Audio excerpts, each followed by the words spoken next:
no capítulo 12, tem algo muito atual para as nossas vidas, hoje mesmo, enquanto nós estamos aqui assentados, nós temos coisas que podemos pensar que são bem profundas no que está relacionado a esses 2 versículos de Romanos. Nós já falamos a respeito do culto racional aqui, nós já falamos o que é oferecer um verdadeiro culto a Deus, já falamos que não devemos nos conformar com o mundo, foi a segunda mensagem que trouxemos a respeito desse texto. Já falamos também o que era o mundo, né? Explicamos este mundo, que é o mundo religioso.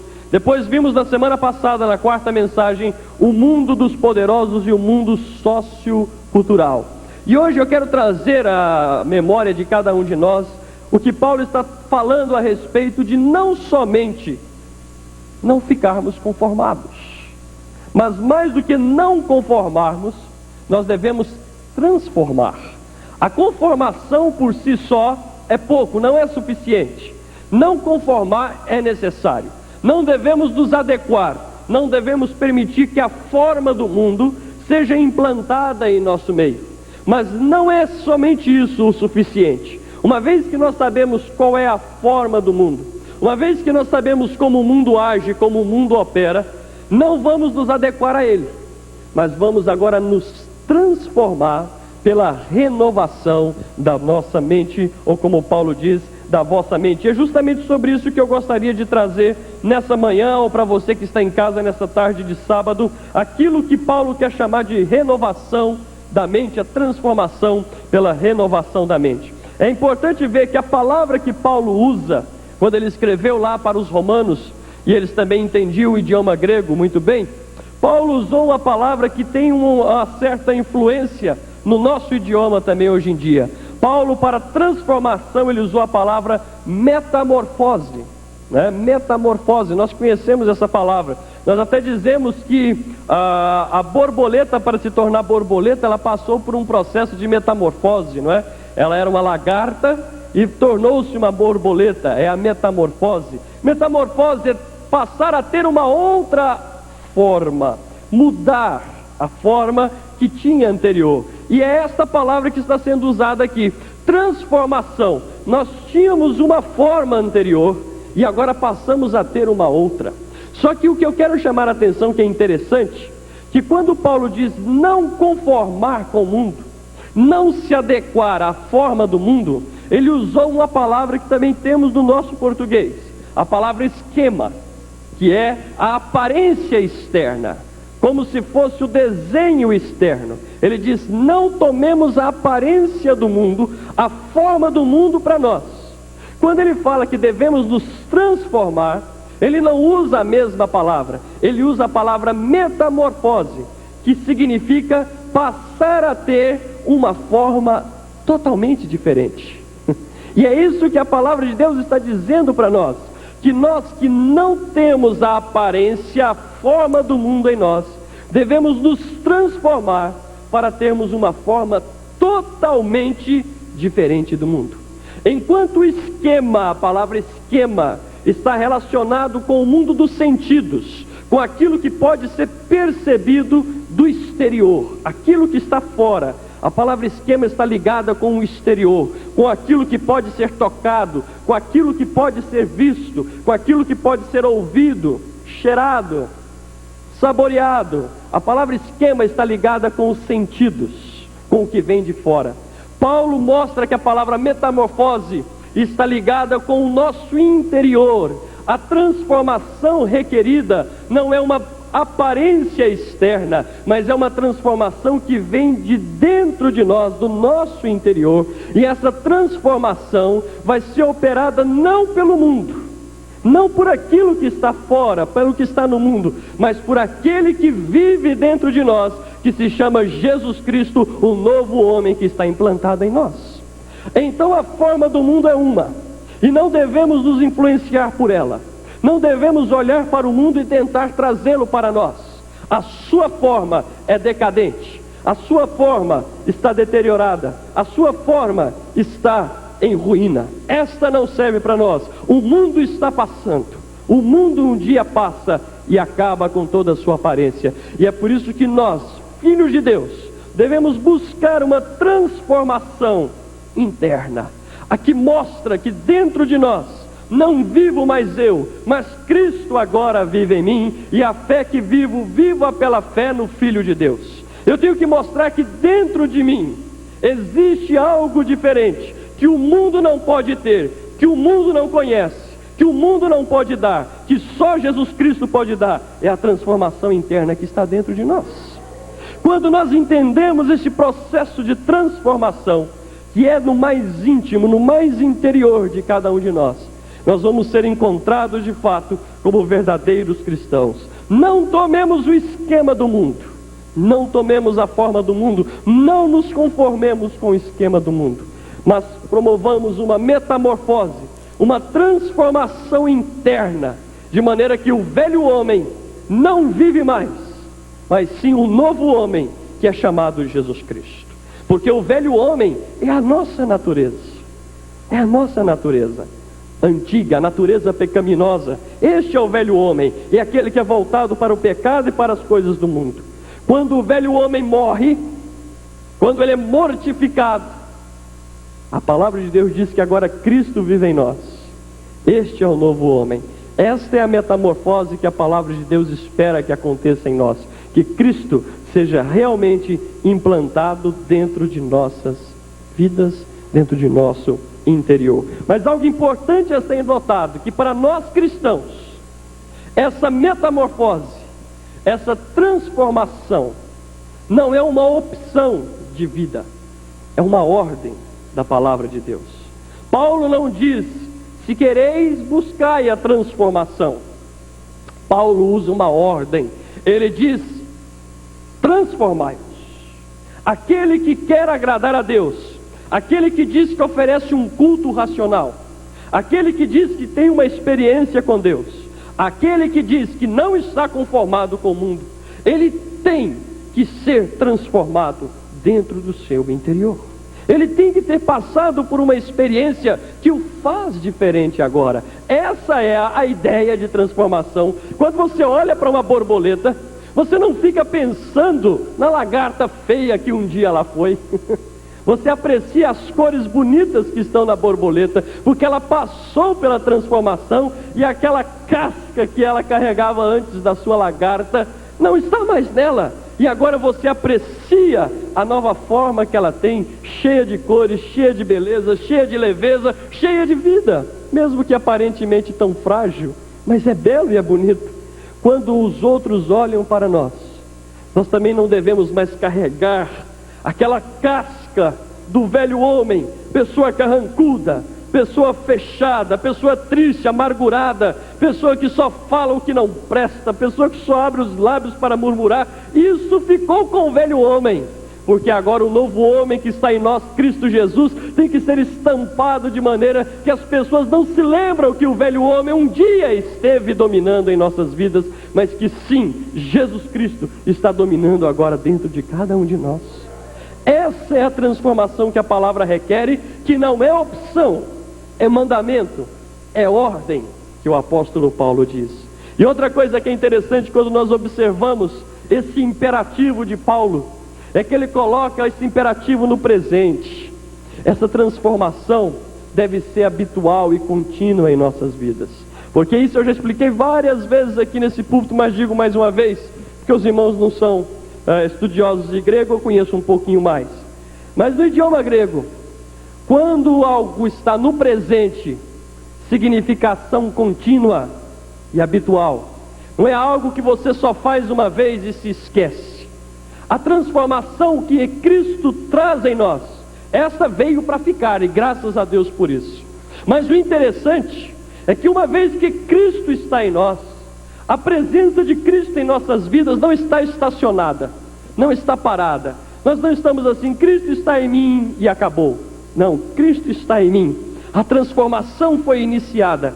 Mas é interessante que Deus, através de Cristo Jesus, continua dia após dia fazer a minha vida cada vez melhor, até que eu chegue à estatura de varão perfeito. E é por isso que a transformação não é estacionada. É por isso que Paulo não usou o imperativo no passado, transformados fostes. Não, ele diz, transformai-vos. É uma ordem, Vão, façam isso, procurem Cristo na vossa vida e faça com que Cristo, permita com que Cristo transforme o seu interior. Mas tem algo, não fique estacionado. Diariamente, procure conhecer de Cristo aquilo que Ele quer mudar dentro da tua vida. Procure aquilo que ainda não está muito bem e permita que o Senhor vá transformando, até que naquele dia, quando nós nos encontrarmos com Ele, nas nuvens, para estarmos para sempre com o Senhor, aí nós vamos poder dizer verdadeiramente: agora definitivamente a transformação se completou. Agora as coisas velhas já ficaram totalmente para trás. Agora eu tenho o Senhor na minha presença e eu na presença dEle. E agora eu atingi a estatura de varão perfeito. Em Cristo Jesus nós temos que ser maduros, mas varão perfeito, nós ainda temos que caminhar muito para chegar até lá. Graças a Deus, em Cristo nós não somos mais meninos. Em Cristo não somos mais guiados por um escravo. Em Cristo nós já somos maduros e livres. Mas ainda precisamos de crescer mais, para chegarmos à estatura perfeita em Cristo Jesus. E isso é conseguido diariamente. A transformação não é um passe de mágica que vai acontecer uma vez e acabou, não. É uma transformação que vai acontecendo diariamente dentro de nós, e que nós vamos vendo que Cristo está operando em nossas vidas. Mas veja que é interessante que Paulo diz que essa transformação tem que ser na mente. Mente aqui não significa somente faculdade de pensar, mas significa o nosso ser por completo. Os nossos pensamentos, as nossas atitudes, as nossas disposições, os nossos planos, os nossos projetos, as nossas intenções, o nosso ser, significa aqui na palavra mente. E algo que é muito interessante também quando pensamos em mente, é que nós temos, e falando de renovação da mente, é que nós temos que constantemente estar colocando os nossos conceitos diante de Deus. Porque os irmãos sabem algo que muitas vezes impede, uma coisa que impede muito as pessoas de alcançarem posições mais elevadas diante de Deus e bênçãos maiores e mais profundas, são os seus conceitos e preconceitos. Muitas vezes nós estabelecemos normas, e isso fica tão firme dentro de nossas mentes, que quando Deus quer fazer algo novo e diferente, nós não aceitamos e não recebemos. Isso é muito claro, a gente vê a própria pessoa de Jesus nos seus dias. Quando Jesus chegou, a mente das pessoas estavam tão fixadas num modo de ser, num modo de Deus agir, em um modo de que estavam acostumados a receberem, que a maioria recusou a Cristo. Quando o Evangelho foi implantado, a igreja começou maravilhosamente. O poder do Espírito veio sobre a igreja. E ali nós vemos que falaram em outras línguas e anunciaram Cristo às nações que estavam ali representadas. Graças a Deus por isso. Mas os problemas começaram a surgir dentro da igreja. Daqui a pouco começaram os problemas na mente de cada um. Aquele costume, aquela tradição que eles estavam ligados, começou a aflorar. É tudo muito bonito, muito belo. O Espírito vindo sobre a igreja, mas as tradições e os pensamentos, os conceitos e os preconceitos daqueles primeiros cristãos começaram a aflorar. Começou a acontecer o quê? Agora nós somos um novo povo, um povo de Deus que se preocupa com os mais necessitados. Vamos ajudar as viúvas carentes. Graças a Deus por isso. Só que aí os que iam distribuir os alimentos diários para as viúvas carentes começaram a dizer: bom, mas você é viúva de um homem judeu, né, de origem judaica, você é viúva de um homem que não é daqui da terra, então você vai ganhar menos. Esse é o princípio da igreja, está lá, Atos 6. E os apóstolos começaram a ver que dentro da igreja começou a haver já um zum, como nós dizemos. As viúvas dos helenistas começaram a reclamar: espera aí, eles estão nos negligenciando em favor das viúvas hebreias. Isso não está certo, realmente não estava. E aí estabeleceram os diáconos dentro da igreja para que pudessem fazer a coisa com equidade e justiça. Mas continua a história da igreja. Estão lá os conceitos e os preconceitos arraigados nos primeiros cristãos. Paulo saiu, foi convertido, né? Conhecemos muito bem a história de Paulo. aquela bênção, vai pelo caminho de Damasco, aparece a glória de Deus, a glória de Cristo para Paulo, ele cai do cavalo e tem a vida transformada. Que maravilha, não é? E Paulo agora se torna um missionário e vai evangelizar as nações. E ele implanta as igrejas na Galácia. Primeiro lugar que Paulo estabelece igrejas, no sul da Galácia. E quando Paulo vai lá e implanta o evangelho, deixa ali a coisa estabelecida, ele vai embora para outros lugares. Daqui a pouco vem atrás de Paulo, para as igrejas da Galácia. Eram cristãos, só que vinham de origem judaica, e os seus conceitos e preconceitos apareceram.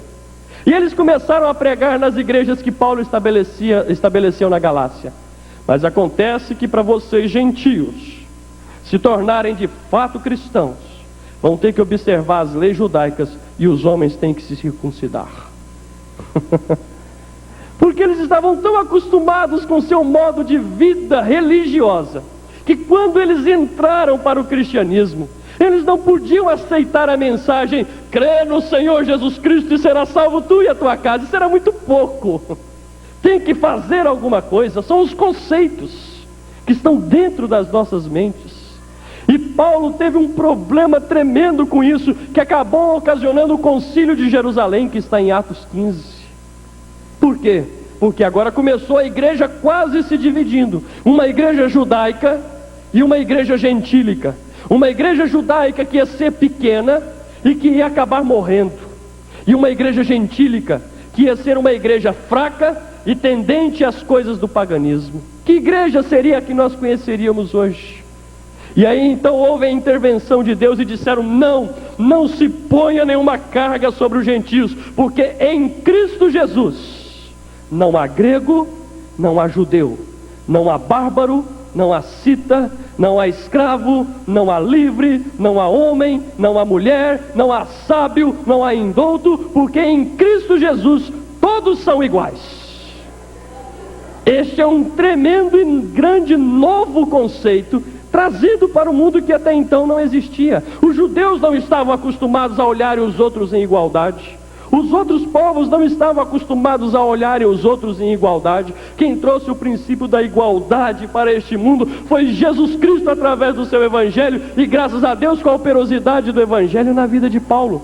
Mas conceitos e preconceitos tiveram que ser quebrados. E é isso que eu quero dizer para nós.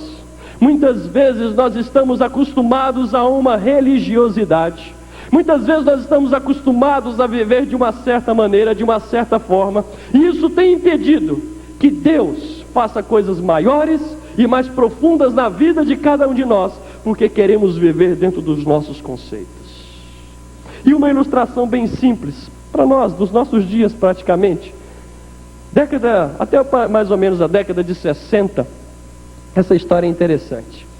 Até mais ou menos meados da década de 60, a indústria relojoeira suíça dominava o mercado relojoeiro do mundo. Não só na Europa, não só na Suíça, no mundo inteiro. Relógios suíços eram os mais vendidos no mundo.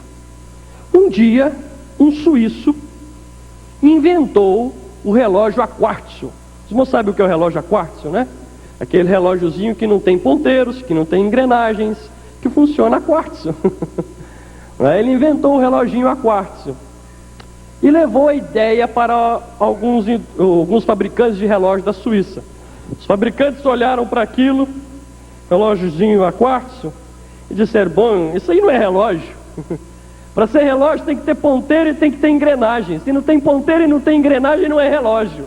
Pode até mostrar a hora, mas não é relógio. Para ser relógio tem que ter ponteiro e engrenagem. Isso não presta, ninguém vai querer comprar isso. E ele levou para mais um, levou para outro, e todos fecharam a porta na cara dele. Ele pegou a ideia dele e engavetou. Ninguém quer, o que eu vou fazer? A maior indústria de relógios está na Suíça, nenhum suíço quer, isso não presta mesmo. E ele foi o idealizador, colocou na gaveta. Quando foi um dia, um japonês, aqueles do olhinho puxado assim, né? Descobriu a ideia do homem, pegou a ideia do relógio a quartzo e levou para onde? Para mais algum relojoeiro suíço? Não, levou para o Japão. Aí os japoneses começaram a fabricar o relógio a quartzo. Tomou a ideia de um suíço, ficou para ele, não patentearam, ninguém quis a ideia, agora é dos japoneses. E eles começaram a fabricar o relógio a quartzo. Conclusão: relógio suíço ainda é muito bom, não resta dúvida. Mas os relógios mais vendidos no mundo são os relógios a quartzo, e a indústria relojoeira suíça perdeu o domínio que tinha no mundo dos relógios. Por quê?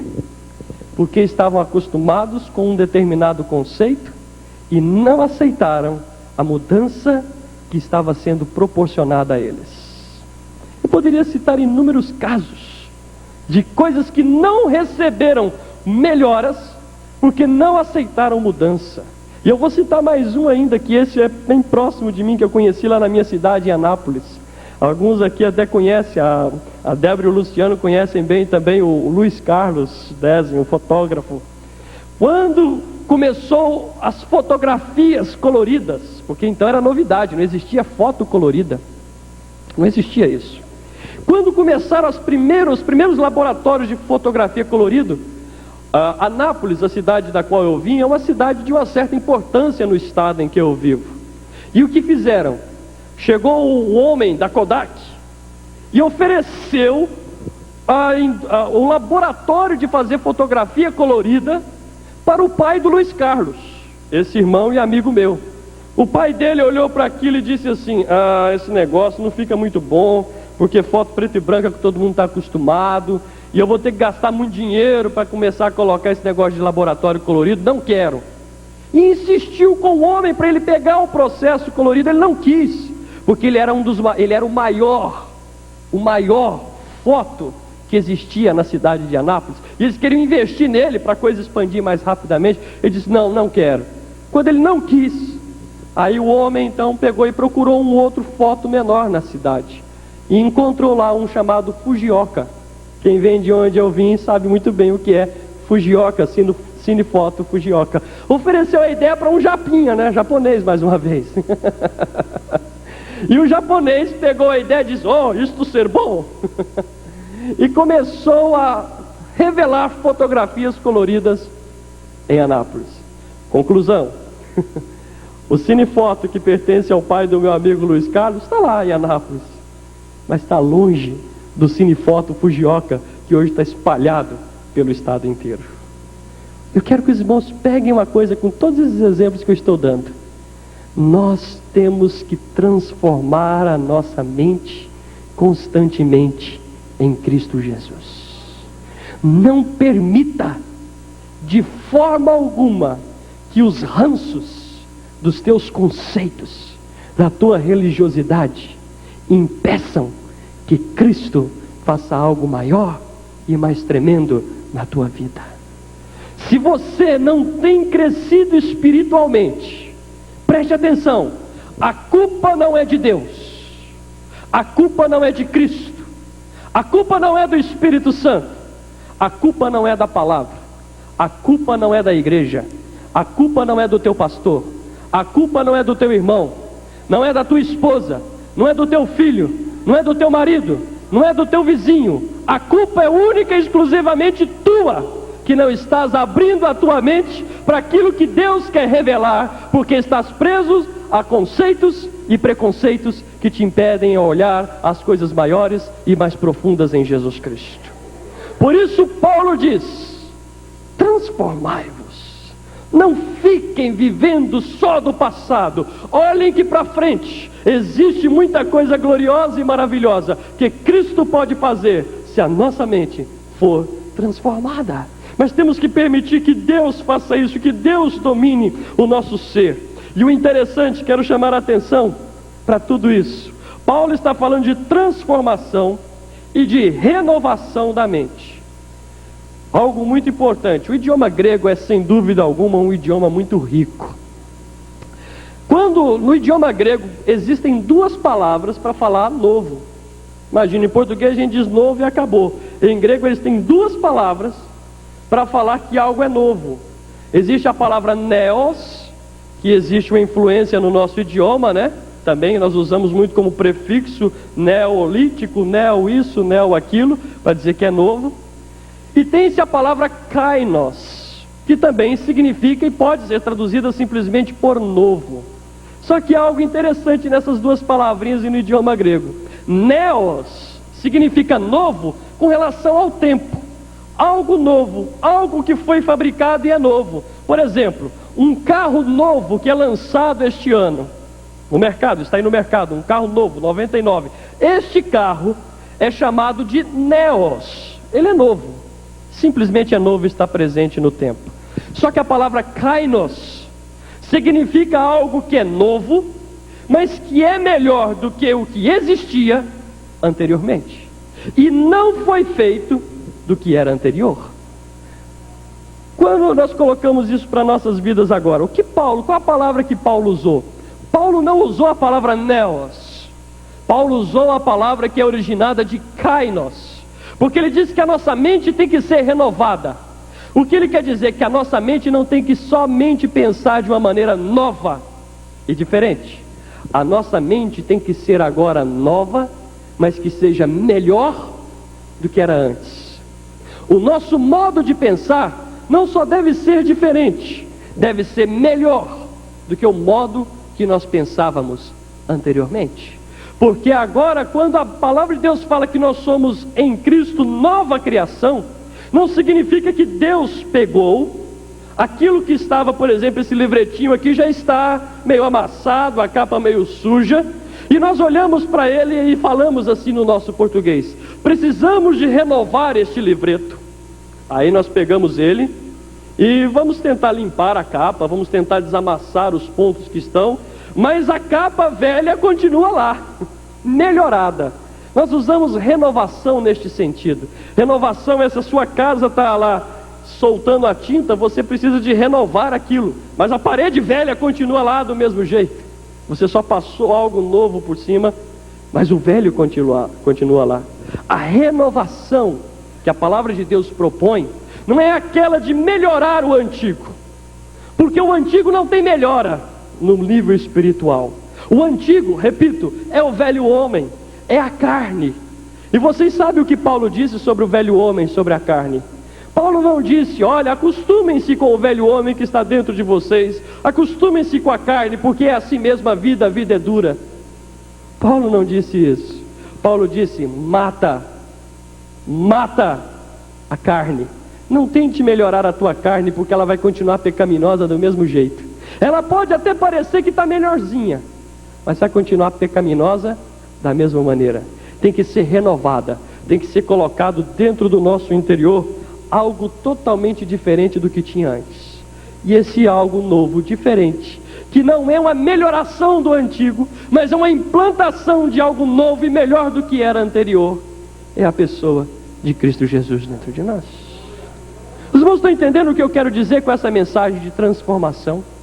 Não acostumarmos com os nossos conceitos e preconceitos. Temos que quebrar os nossos paradigmas, temos que deixar de lado estas coisas, mas temos que permitir que uma novidade, algo que é novo e melhor, não que veio do antigo, mas que é novo, implantado, novinho em folha, e que não envelhece e que não estraga, que a natureza de Cristo dentro de nós seja a dominante e a atuante. Caso contrário, nós vamos continuar sendo simplesmente pessoas que vivem da mesma maneira a vida inteira e que não acontece mudança nenhuma. Para nós chegarmos a uma conclusão de tudo isso que eu estou dizendo, eu estava lendo alguns comentários de Romanos, de alguns pais da igreja do passado, e um deles chamado Pelágio.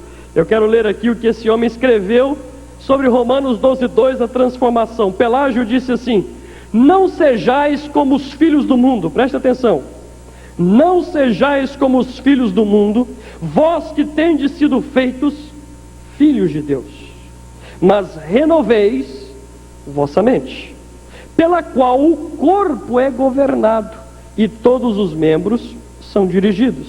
Assim, até os movimentos do corpo serão renovados, de maneira que vós sereis capazes de reconhecer a vontade e a mente de Deus, que só são reveladas para uma mente renovada.